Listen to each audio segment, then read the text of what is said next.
Part 6 of the Prince Alfred's Pass covers the section from the 17th to the 21st kilometer and includes various points of interest, including the hamlet of De Vlucht and the climb out on the southern side of the Cubums River Valley. If you intend driving this pass, it's important to watch all the videos sequentially to gain a full perspective of what you can expect. Thomas Paine was known to never have been in favor of building a road alongside a river. He was famously quoted as saying that there are only three things that give headaches to road engineers.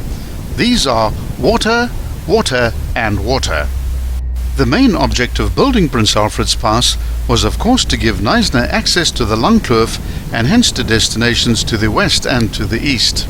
The second last point of interest, signposted along the Langkloof, is a cave-like shelter known as Tataritse Gat.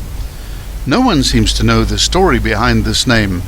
At the same time that Thomas Paine was working on the main pass, he constructed the northerly extension from Avontuur over the Guarna Range to Uniondale, opening up access also to Graaff-Reinet and the north. Some of the original dry stone retaining walls may still be seen along this route. Approximately 1.5 kilometers before the Langkloof ends, there's a unique monolithic rock formation which was named in honor of Thomas Paine and is named Paine's Pillar. Paine's original extension of this road to Uniondale was replaced by a road built through the Uniondale Poort in 1928, and this was in turn upgraded again in the 1960s.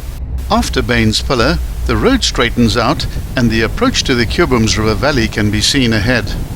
As the last few bends of the Langkloof are negotiated, it's hard to believe that it's only 18 kilometers from the start. Prince Alfred's Pass continues to perform yeoman service.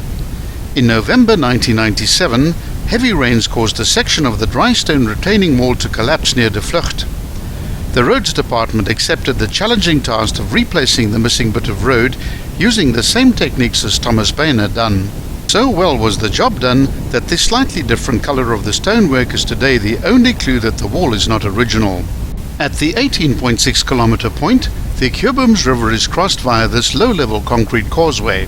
Immediately after crossing the river, an old building appears on the right. This was one of the original shops in De Vlucht, and right next to it is a very old wild fig tree, a perfect place for a leg stretch or a roadside picnic. As you drive through De Vlucht, be aware of small children as well as livestock on the road. Amongst other old buildings in the hamlet are the old school as well as the old post office. A little further is a quirky sign welcoming visitors to a pub called Angie's G-Spot, which is well supported by the biking community. Ignore the oxymoron-type messages on the sign and step into a 60s world of hippiedom where you can get good food as well as basic overnight accommodation. If you take the left-hand option at this next fork, you'll arrive at a self-service information center of the Middle Cubums Conservancy where there are toilet facilities and drinking water available. This fork also leads to the Outeniqua Trout Lodge. For a modest fee you can overnight in Thomas Paine's original 150-year-old house. The house which the Paine family occupied for the 4-year period of the construction of the pass remains much the same as when they lived there. It still has the large kitchen with the original Aga stove, no electricity and the telltale creaking yellowwood floors. The climb out of the Cubums River Valley is 2.5 kilometers long and consists of 15 bends, most of which are of a fairly mild nature. The gradients along this ascent range between 1 in 12 and 1 in 20. As altitude is gained, the views open up on the left, revealing superb vistas of the valley and the river as it heads away into the east. The famous British botanist William Burchell, after whom numerous species of flora and fauna are named, travelled many miles through these very mountains.